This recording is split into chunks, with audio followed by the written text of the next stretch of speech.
This conference will now be recorded.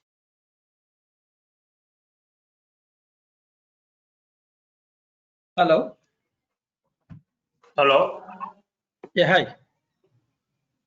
Yeah, Winfrey. Yeah. Okay, good. Okay, 5 minutes. You want? Sure, sure.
Hello.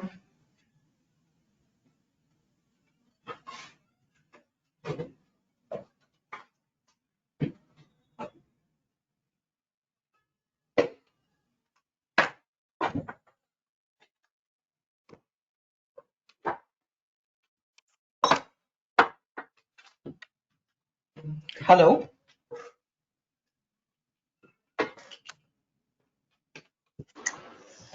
ఇంకా join అవ్వలేదు Okay.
Hello.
Hello.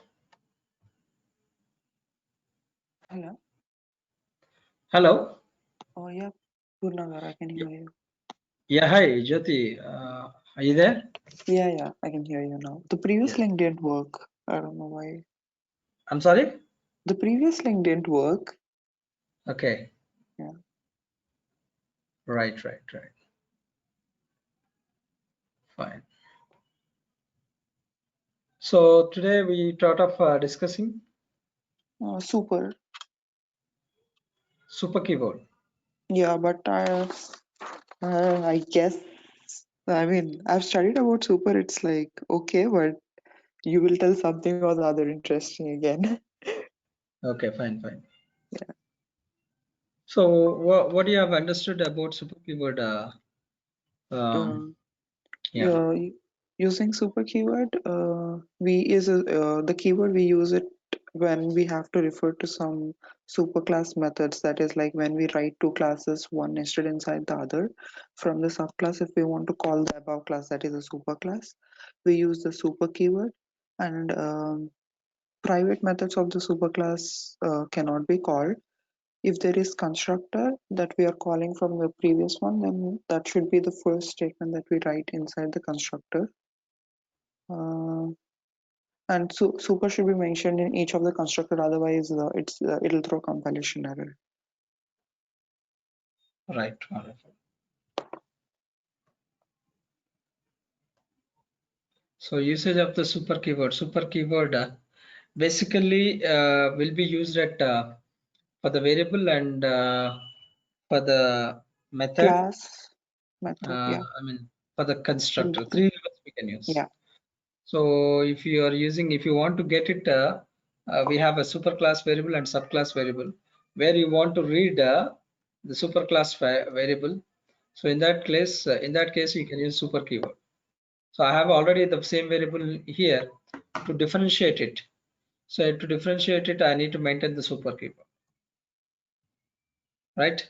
When you have to, when you have a child class and super class, and when you want to differentiate it, the variable value, and you want to get it the super class variable value, then in case of that, you can use the super keyword.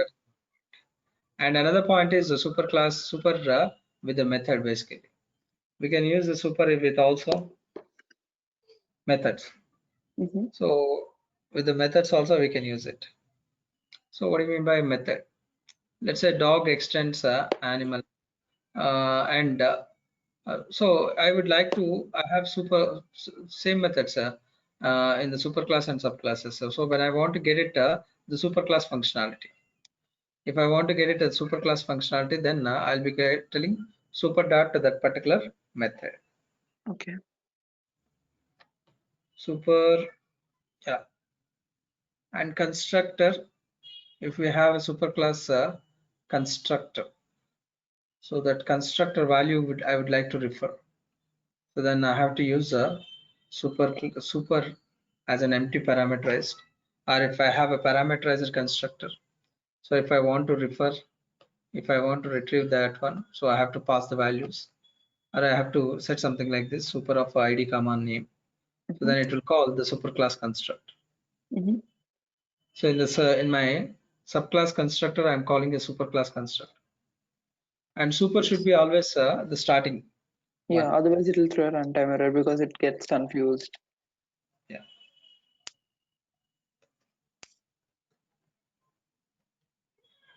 So super and this cannot be used in combination. So this always points to current class, and super always points to the previous or parent class. Yeah, the major difference is that only. So if that is fine, then we'll go ahead with the next. Yes.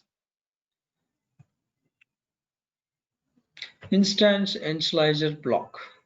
It is almost like the static thing, but the initializer block works before the static one, even before the constructor.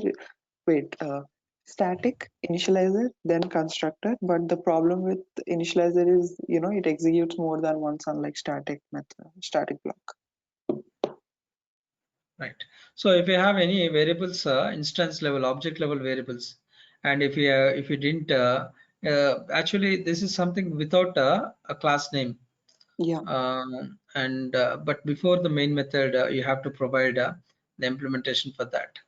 So any variable, I have a speed. The variable I have a speed equal to 100, and for this I have to set speed I have declared, but I did not set the values.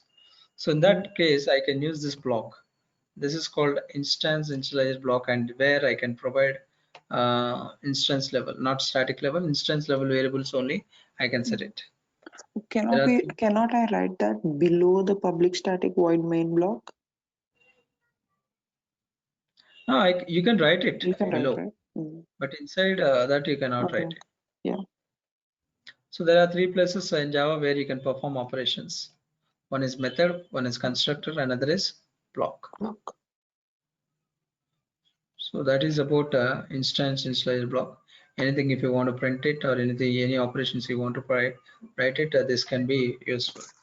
So what is invoked first, instance initializer block or constructor? Yes. So instance block will be initialized, and then constructor will be invoked later. Yeah. First block and then constructor. So before the constructor, if you want to execute any code, then we have to go for instance block. Otherwise, no point.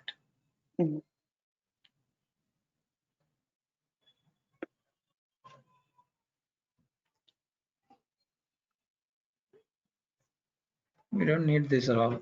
These are all common. Generally, the thing is, anything if you want to execute before a constructor, for your object to be executed, and keep that value inside the block, instance block. So coming to the final key. Final is a keyword where we can use it with a variable, with the method, and with a class. So if I declare anything as final, I must have to define a value. If I don't define a value, I have an opportunity to define in the constructor. I told you that, right? Yeah. And if I declare a method as a final, so if you're To writing a prevent method method, overriding. so we can stop a method overriding. And if I declare a class as a final, that means To it is an, stop the inheritance. yeah, that's called a immutable class. Yes. All the final classes we call them as immutable classes. So uninitialized or final variable. Basically, we call it as uninitialized or final variable. So class student is there, int ID, string name, and final string, some variables are there. So if I didn't initialize this, so what we are going to define it in the constructor. That is called Yeah. uninitialized or blank variable, we call generally. Mhm. Static blank final variable. I told you that a static variable, if it is a static variable, then static and final. So if we don't define in the constructor, we have a chance in initializing in Static the block. static block. So these are all the things where you have already have some knowledge.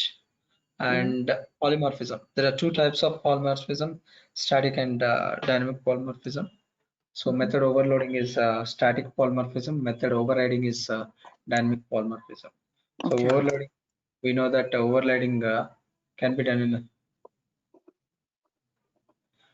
in the same class, and overriding can be done in a different classes. Okay. So coming to the point here, there is something dynamic method dispatch or runtime polymorphism. There is some point we have to discuss when we are discussing this. So what is the point is I have a this is not an example of runtime. Okay, run method. Okay. So here I have a run method in both the scenarios, superclass and subclass. When I override it, if I create an object of subclass, if I create an object of a subclass and but I'm assigning it to a variable of superclass. So of superclass, and for which one you have created an object. I've created an object for my subclass. So in that case, it will point to my Subclass. subclass method directly because it's an object of subclass.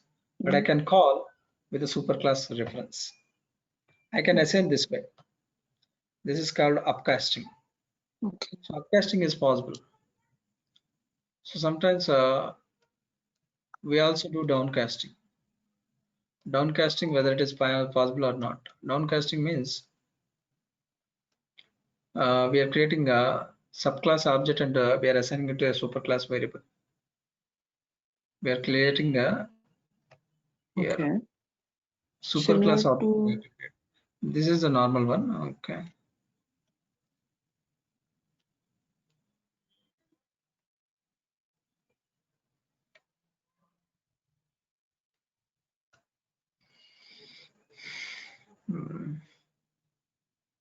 Subclass object animal AI.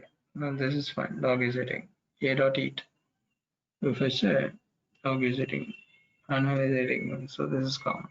So if I create a superclass object and I'm trying to assign, that is downcasting, but it is not possible. okay. Are you getting me? So here, the point he would like to say is runtime or dynamic polymorphism.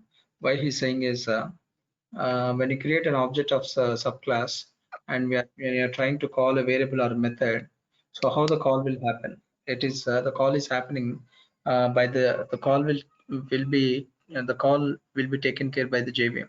So that's the reason basically we call it as a runtime polymorphism.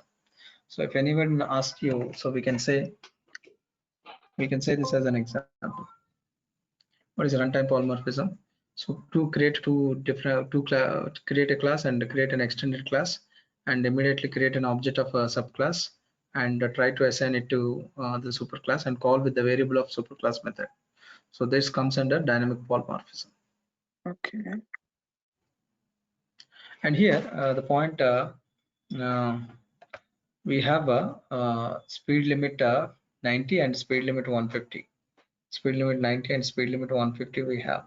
And here in case of members for the variables when you are trying to access, so this kind of polymorphism is not achieved. So runtime polymorphism is only achieved with the methods, not with the variable. Okay. But if normally we see it should access 150, right? I'm Because sorry. we created object using Honda 3. So even if it didn't take the runtime polymorphism, it is supposed to show us 150 because we've created it with Honda 3, right?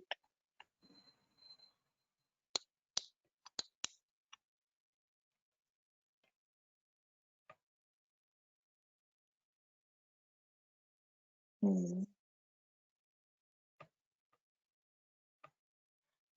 This is the variable now. So variable level, it won't. It is not working.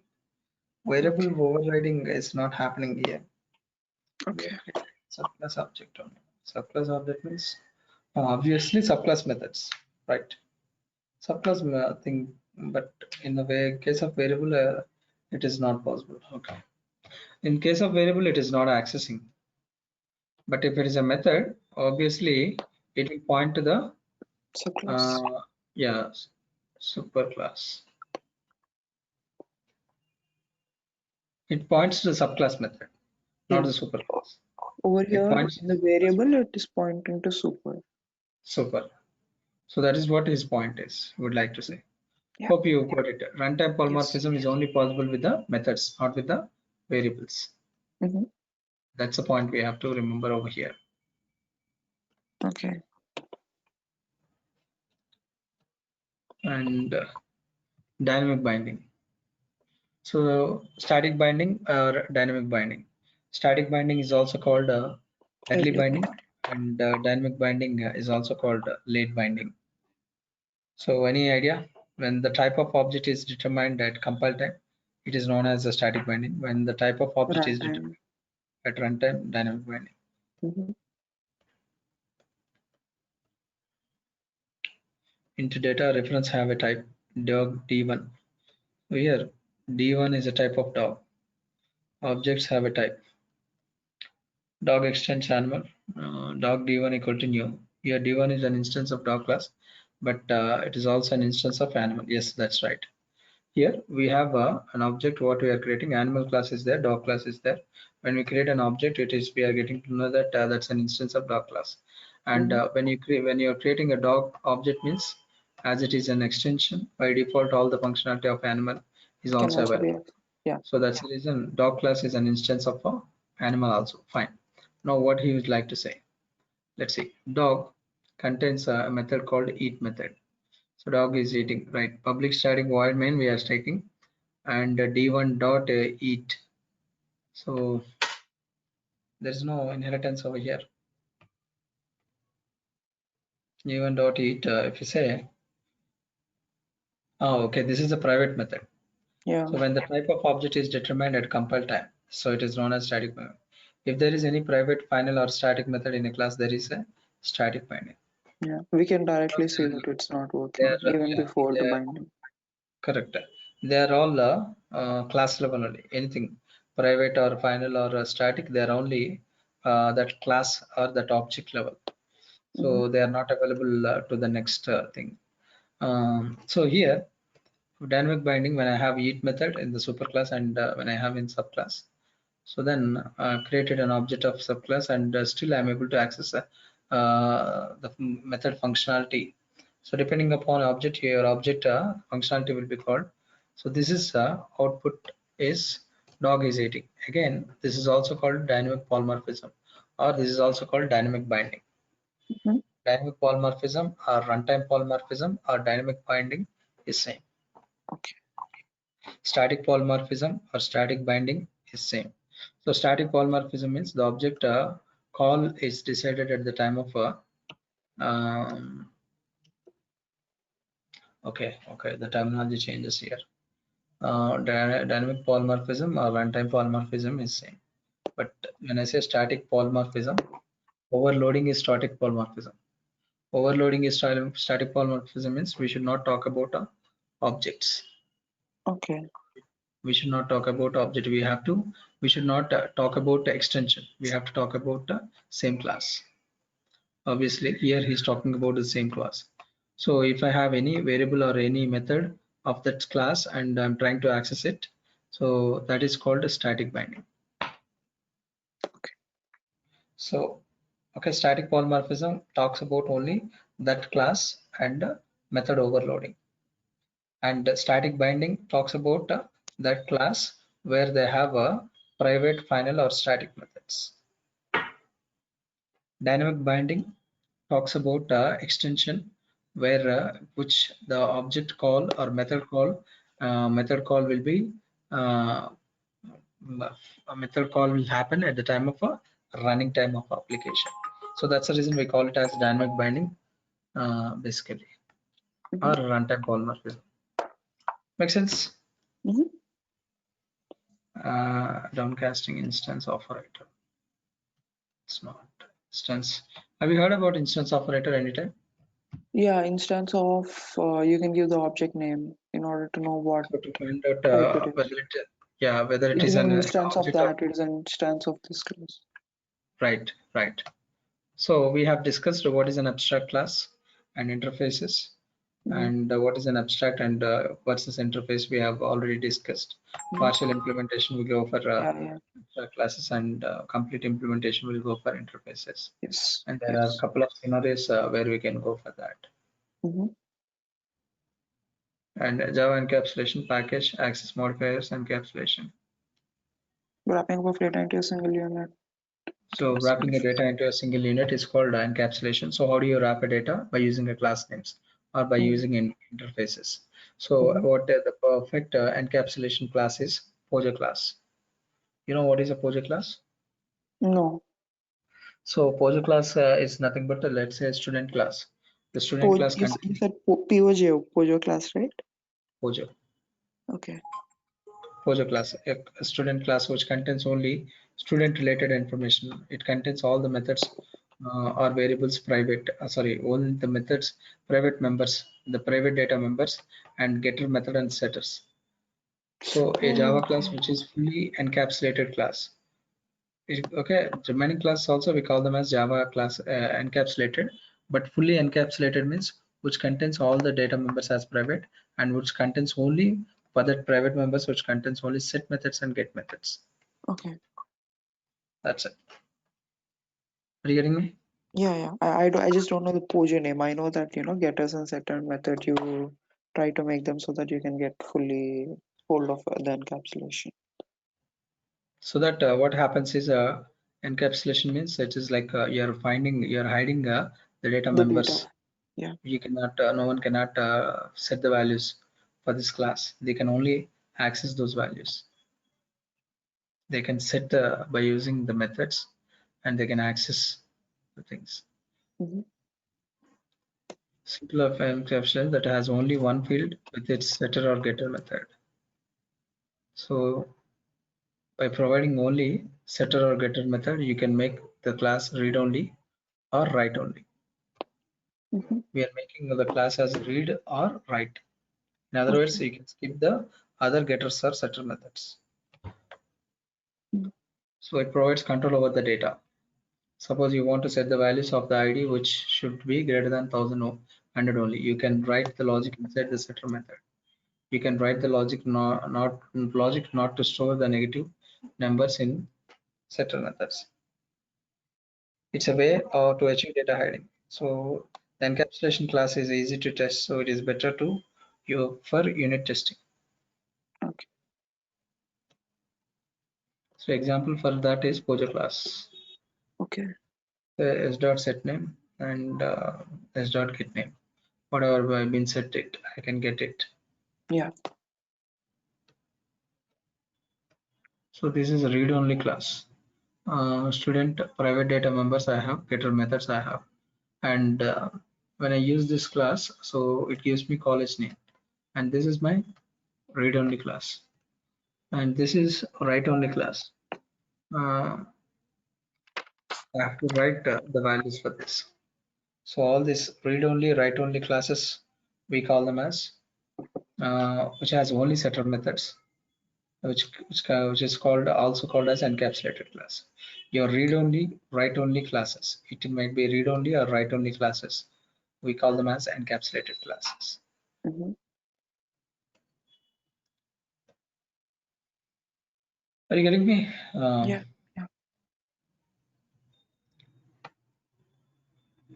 So coming to the array. So hope you are aware of array. Yeah, What is an array?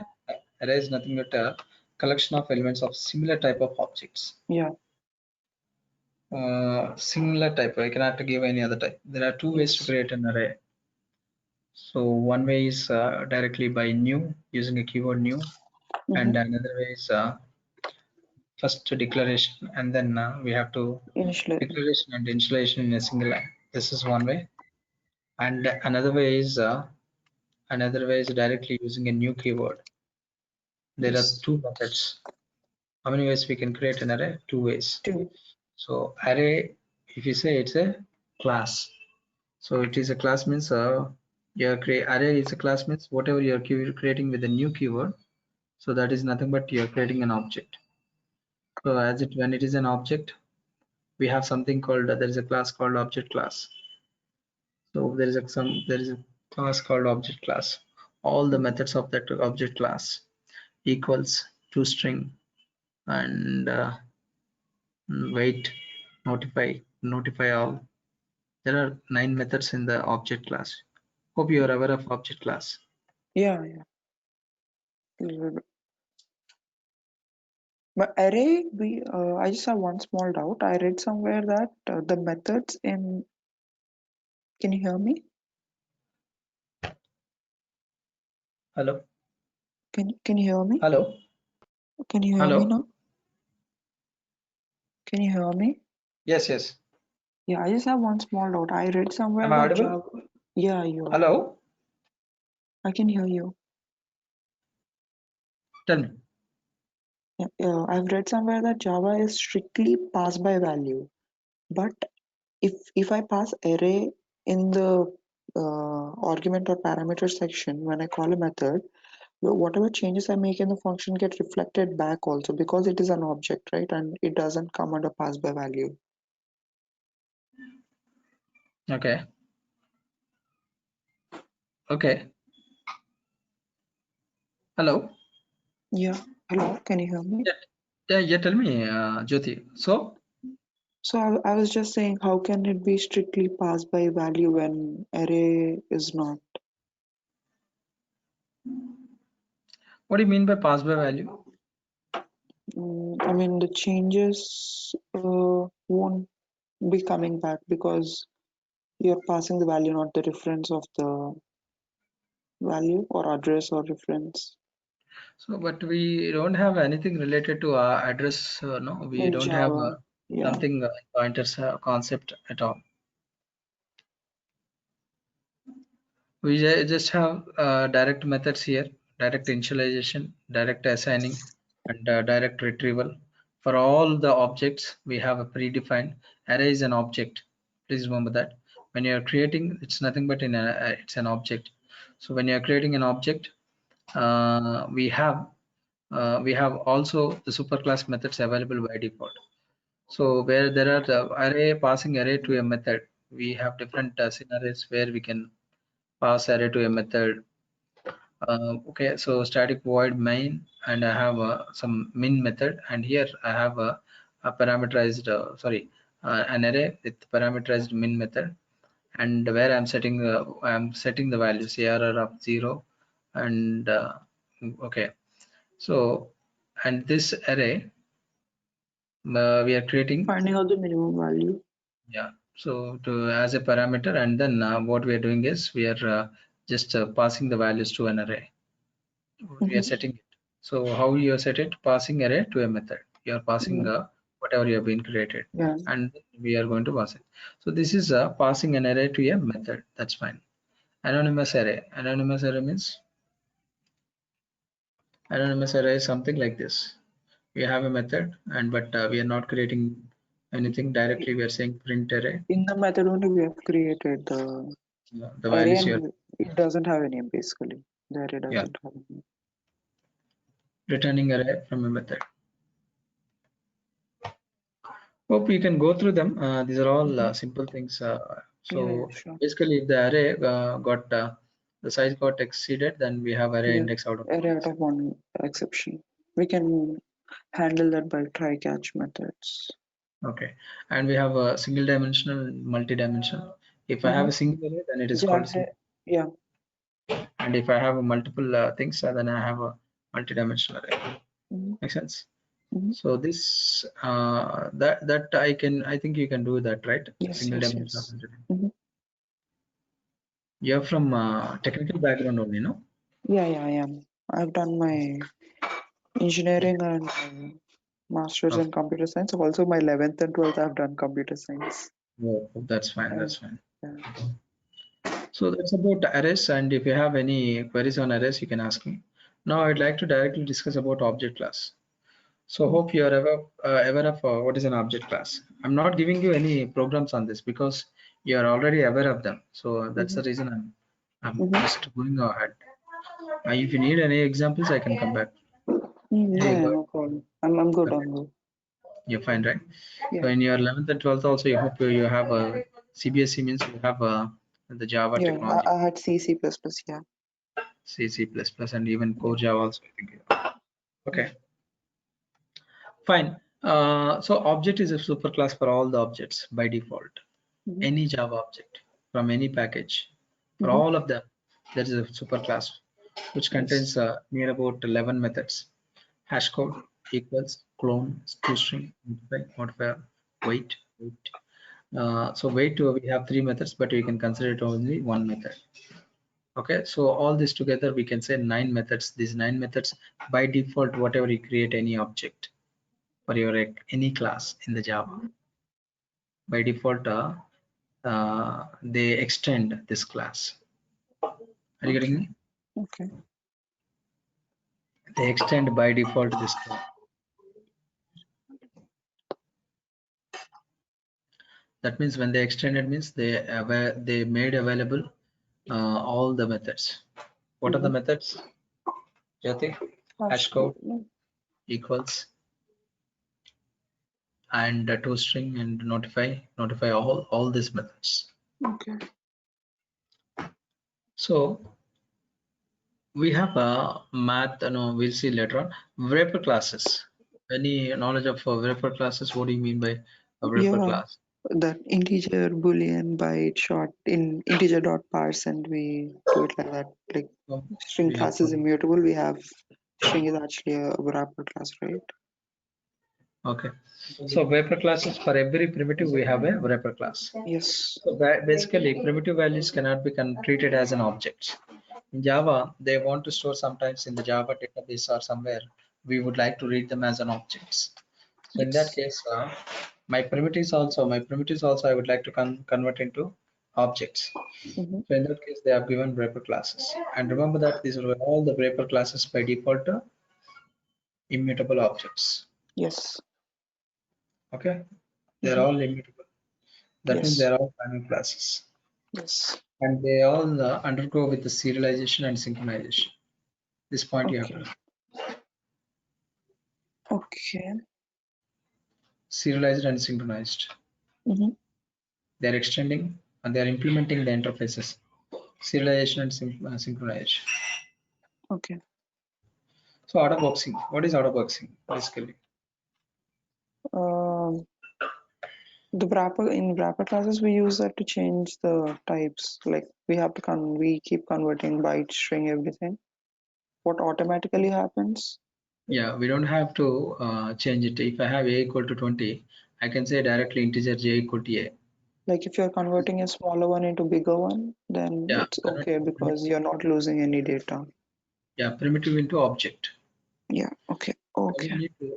I don't need to convert explicitly. By default, I don't need to assign. I can directly assign the value. Mm-hmm. Internal connection. Yes. I can directly assign the value. I don't need to write like this line. Converting into integer explicitly, we don't need this way. It's Okay. called auto. But for unboxing, I have some integer, and again that a dot into value I'm converting. So that is also not required. Converting into. Yeah. So Over box here, they just showed us how to do it explicitly. by default, the internally it will be casted Mm-hmm. object into this one. So that is by default it is available. We don't need to convert anything explicitly. Are you getting me? Yeah. Yes. Yeah, that is about the thing about the wrapper classes. So wrapper classes will be helpful for us to provide autoboxing and unboxing. Autoboxing is nothing but converting primitives into objects, and primitives into objects is nothing but autoboxing. Mhm. Unboxing is nothing but objects to primitive. Okay. That is unboxing.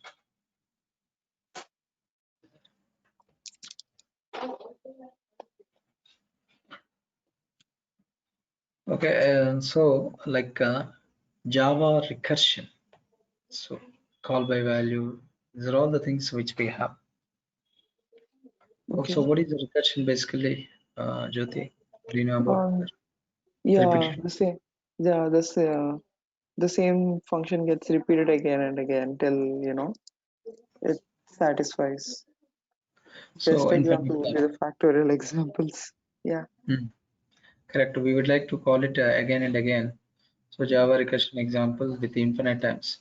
Let's say we have a method P and system.out.println. I would like to call it multiple times. I'm calling the same method over here. And in my Mhm. main method, if I say P, it is pointing to this one. So what will happen? It will call this one. So again, it will call the same. So this will be going on. Yes. So it leads to Stack Overflow error. Yeah, because it keeps on going infinite Keeps on. times. So what if I would like to perform recursion on finite times? So then in that We case, should place some condition breaker or something. correct. So I need to maintain some condition, how many times it has to repeat, and later on at the time of count equal to 5 or something, I'm maintaining it, then automatically it stops over there. Yes. So factorial of a number, Mhm. hope you can do this factorial Yes. and logical. Fibonacci, yes. Call by value. Oh yeah. What is call by value basically? When you call a function and give the arguments as the value, when it goes to the function, whatever changes happen on the function won't be written back because it is passed by value. Until and unless you return, you cannot achieve the values that have been changed by the method. So have you ever used a strict FP keyword? Nope. This is very rarely used keyword anyway. Volatile is the one which is used basically, and this is we don't use for a floating point. For precision, some precision values we'll be using. Strict FP class here, strict FP applied on class on interface. You can get the same result on every platform. Okay, so when you're working with the flow, what do you say? Um, Float values.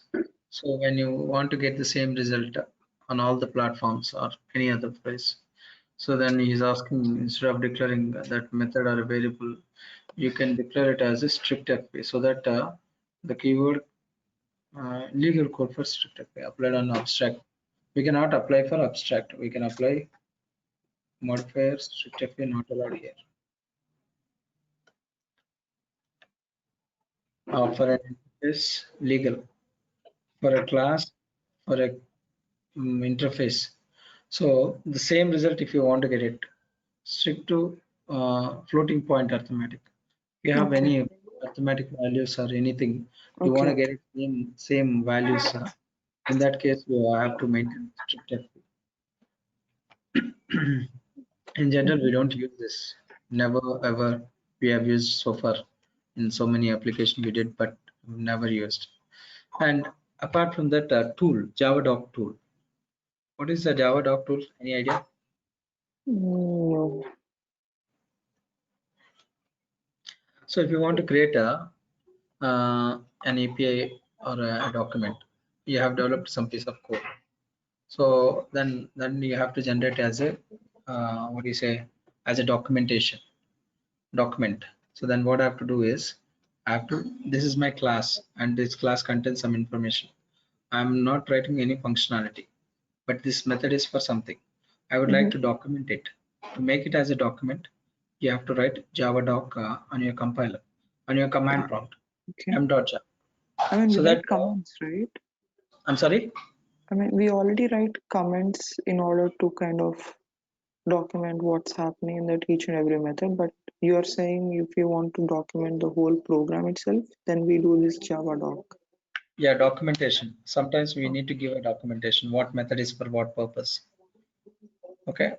Okay. All the classes, some set of classes. I have multiple classes to be documented. So what classes? This is for developers purposes. Okay. For some developers, if you have some new people have come, they need the documentation. Documentation in the sense, not about the project flow, classes flow also they needs. In that case, we need to generate a documentation Mhm. for multiple classes. That means we don't show any implementation, the methods and all, what we have done, what is the purpose of method. Obviously, that will only will be containing. So these things we will document and we will use it for keep it for a future reference. We can create a document or an API in Java by the help of Java Doctool, application programming interface. So where if I call M, so M contains a method Q, so that they can know that what does it contains and what is the things and all. Comments is for only for developers understanding. So API is nothing but the complete project or the complete application level classes and methods will combine together without execution. What we generate, that is called a document. Mhm. Make sense? Mhm. So command line arguments. Are you aware of them? Sometimes we Yes. will be passing at the The time of compilation. At the time yes. of compilation itself, when you are pressing a Java C, so we are passing an arguments. So it Yes. might be a number, or it might be a string, or it might be any other value. So we are passing it to the main method. Yes. Whatever you are passing to the command line, that means you are passing it to the main method. So those values, you can use it for some purpose or something.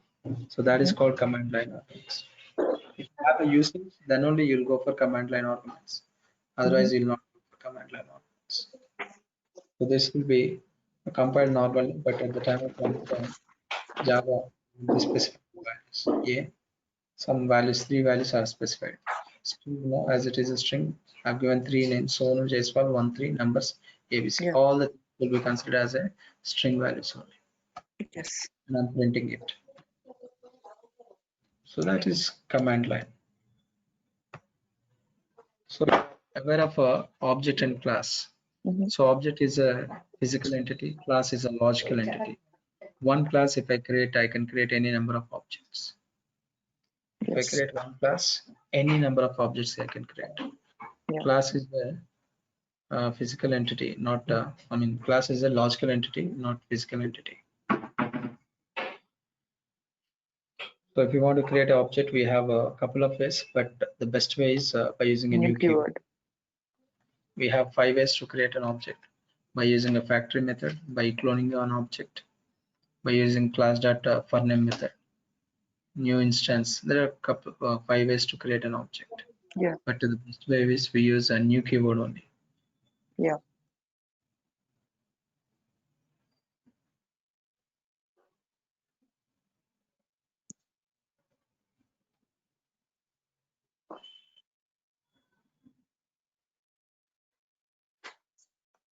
So that's all the basic things what we have covered. So Mhm. string, did we discuss? No. I mean, you said we would do it, but I've read it thoroughly. I think we can skip it. I mean, if you have any questions, you can ask me once. Oh, okay. Regular expressions, have you ever done? It's different from Java 7. I get a little confused. Can you go over this one for me? So regular expressions, basically It won't be we have, useful. If it is not so much useful, then I don't mind skipping. Just that it's different. Like when I read tokens were there. This regular expressions, I don't think they were there when I studied. So okay. I was trying to go through all that double hash D and all. I mean, Yeah, to set the patterns basically. yeah. So I mean, anyway, for digit, for we seeing will if it not is. set anything at the class level. We'll never set anything at the class level. If you want to set it anything class level, see, generally when you're working on a project, the values are coming from a form. So those form values you have to apply the pattern for the only for the form But entry value. I can give validation from JavaScript itself. Why do I want to get into Java again? That's what we can set it everything in a form by using a JavaScript only. So generally we don't require this. Maybe in some cases, if you want to map some values or Okay. something you want to do it, some splitting you want to do it, or any string values you want to separate it. In that case, you can use this regular expressions. They have given the thought and they have given. So the vendors will be always thinking of adding a new features, and they would like to release a new version. So Mhm. that's the reason Java is a strong technology and in competition with any other technologies. Okay. Okay, so that's it. And what in the next session I'll discuss with you exception handling. Tomorrow we have a session.